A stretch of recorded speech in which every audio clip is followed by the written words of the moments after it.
Welcome. This session is called Mastering Recursive Functions, Visualizing Python Code Execution for AI Output Analysis. Here's the idea in one sentence. Call stacks, recursion trees, and depth tracing can turn opaque, nested AI outputs into structures you can actually reason about in production. By the end of the next 15 to 20 minutes, you'll have a mental model for how recursion executes, a working pattern for instrumenting it, and a clear sense of where this shows up in real AI systems today, from document chunking to agent frameworks. This is aimed at an advanced audience, ML engineers and backend engineers who already write Python, but want a sharper, more visual understanding of what's actually happening on the call stack. Let's start with the pain point. A recursion bug in production doesn't look like a bug. It looks like a wall of identical stack frames. AI pipelines today are full of recursive structures. Nested JSON tool call responses coming back from an LLM API, tree-shaped chain of thought traces, recursive text splitters feeding a vector store before embedding. All of these are recursive by nature.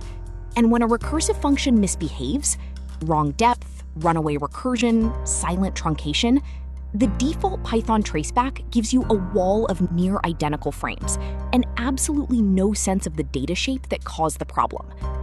Here's a concrete way to picture it. An engineer is debugging a recursive JSON flattener that processes an agent's tool output. It hits maximum recursion depth exceeded. There's no indication of which branch of the response actually caused it. And raising the limit isn't the fix. It just moves the crash somewhere else. That number on the right, 1000, is Python's actual default recursion limit, straight from sys.getRecursionLimit. Every call frame that isn't unwound is memory held open, and a debugging surface you literally cannot see without instrumentation. So here's the through line for this whole session. Build the mental model for call and return, then instrument it, so debugging AI output parsers stops being guesswork. Every recursion bug and every recursion optimization traces back to one picture. The call stack has two distinct phases, not one. Let's walk through factorial of 4, frame by frame, using the classic example because it's the cleanest way to see the mechanism. On the left is the call phase. Factorial of 4 calls factorial of 3, which calls factorial of 2, which calls factorial of 1. Notice what's happening. Each invocation pushes a new frame onto the stack and immediately waits. Factorial of 4 cannot produce a value until factorial of 3 does. That's the descent. Nothing is actually computing yet. Python is just building up a chain of unresolved obligations. The only frame that can answer immediately is the base case. Factorial of 1 equals 1. Now look at the right side, the return phase. This runs in the opposite direction. Each frame multiplies its own number by whatever its callee handed back and passes that result up the chain. Factorial of 1 returns 1. Factorial of 2 takes that 1, multiplies by 2, returns 2. Factorial of 3 multiplies by 3, returns 6. Factorial of 4 multiplies by 4, returns 24, the final answer. Here's the key insight. Recursion depth and computation order are decoupled. You cannot see the answer until you're unwinding, only during unwinding. This is exactly why a debugger or a custom trace decorator needs to capture two separate things: the depth and arguments at call time and the return value at unwind time, matched by frame identity. That's precisely the pattern we'll see in the code slide coming up. Now, let's generalize from a simple linear chain, like factorial, to something branching, which is what nested AI JSON output actually looks like in practice. This diagram shows recursive descent over a real LLM tool call response. At the root is the whole response object. A recursive flattener walking this tree sees that response is a dictionary, so it recurses into each key, landing on choices at index 0. That's still a dictionary-like structure, so it recurses again into message. From message, it finds tool_calls, and here's where it branches. 2 tool calls means 2 independent recursive subtrees, each one descending and unwinding on its own schedule. Each tool call has its own arguments object, and each argument eventually bottoms out at a leaf value, a plain string, an enum, a date, something that isn't a dictionary or a list. That's the base case. Instead of recursing further, the function yields a path and a value. Notice the depth labels running down the left side, 0 through 5. This is the exact same call phase stack model from the previous slide, just branching instead of following a single chain. This shape, nested, variable depth, and branching, is exactly what LangChain's document loaders and OpenAI or Anthropic tool call parsers process constantly in production. A flattener that assumes a fixed depth breaks the moment a model returns 2 tool calls instead of 1, which happens routinely in real multi-tool agent responses. Now let's look at the actual implementation that walks this tree and instruments it for visualization. This is production code, not a toy example. A decorator that instruments any recursive function without touching its underlying logic. Start with the call frame data class at the top, a minimal typed record of one invocation, just a function name, a depth, and a result. Then trace_recursion wraps a function and closes over a frames list and a depth counter, using non-local so the inner wrapper can mutate it. Every call appends a frame before recursing, increments depth, and critically decrements it inside a finally block, so the count stays correct no matter how the call exits, including if it raises an exception. Then flatten_AI_output is the actual recursive logic from the diagram you just saw. If the node is a dictionary, it recurses once per key. If it's a list, it recurses once per index. Anything else is a leaf, and it gets yielded as a path and value pair. Because this is a generator function, yield from is what makes the recursive delegation work. It's the generator equivalent of return recursive whatever, but it preserves laziness across the entire tree instead of building the whole result in memory up front.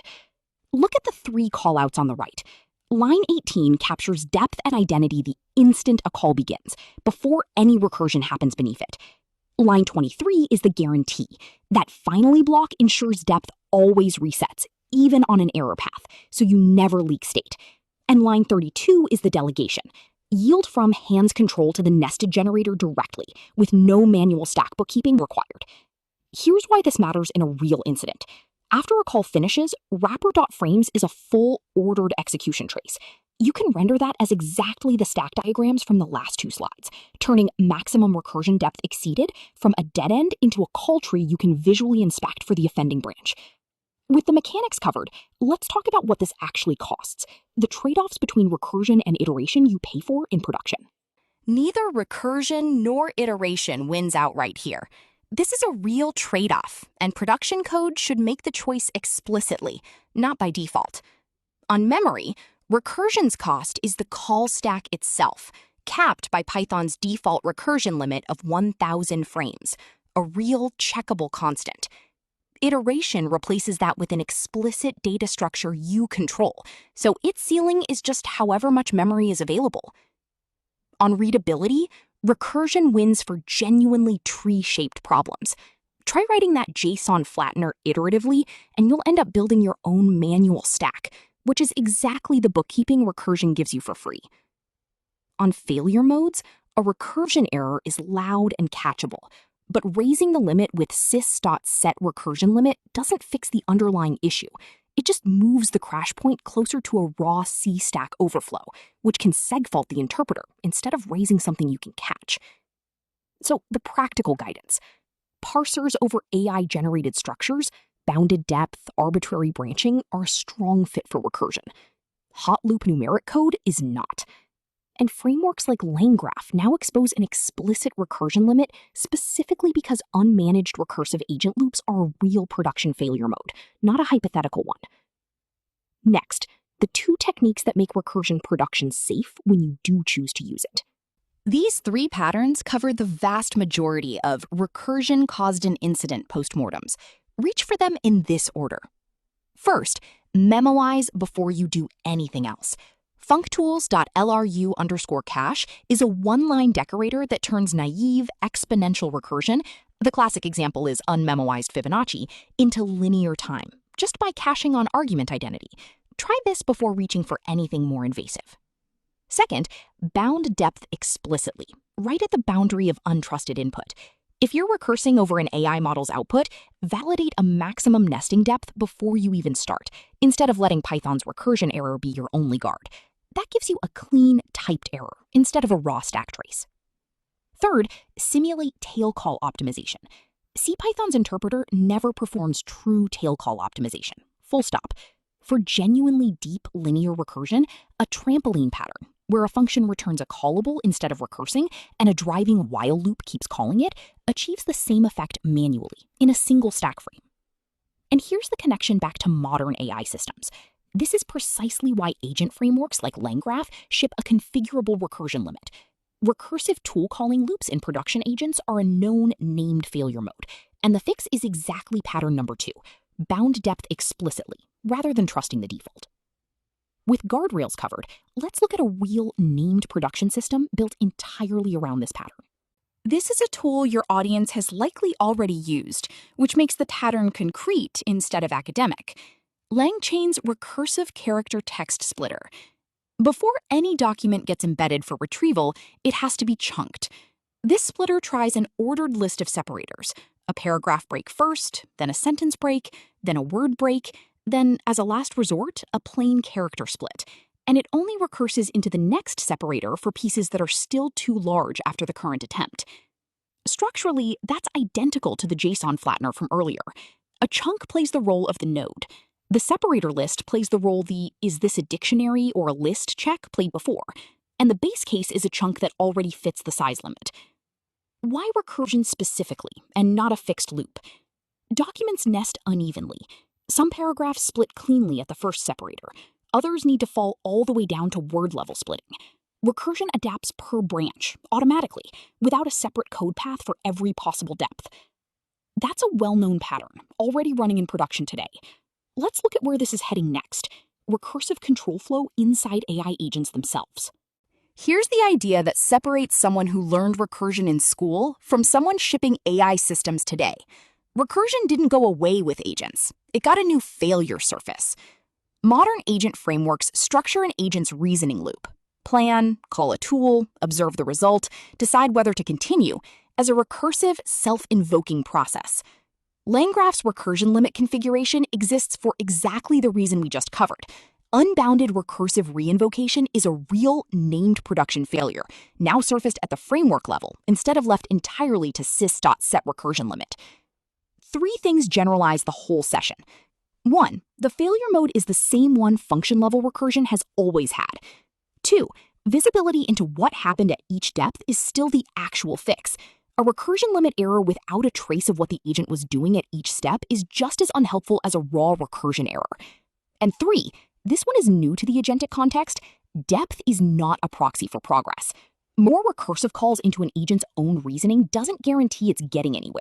Treat depth as a budget, not a measure of thoroughness. Let's close by distilling everything into principles you can apply immediately. 5 heuristics to leave with. 1. Match the tool to the data's shape. Use recursion when the data is naturally tree or graph shaped, nested JSON, parse trees, not by default. 2. Instrument before you ship.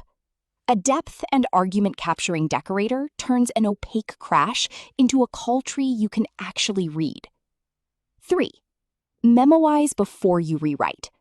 Functools.lru_cache is almost always the cheapest fix for a slow, pure recursive function. 4. Bound depth at the boundary.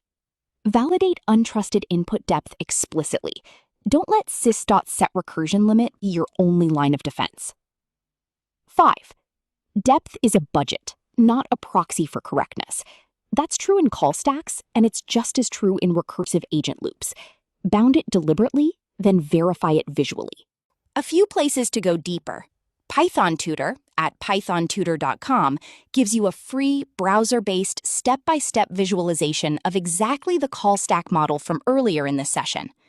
The official Python documentation covers functools.lru_cache and sys.setRecursionLimit in full. And for the production patterns discussed, LangChain's recursive character text splitter and LangGraph's recursion limit configuration are both worth reading directly in source. Thank you. To sum up in one sentence, the call stack model, the recursion tree, and the trace decorator are 3 views of the same idea.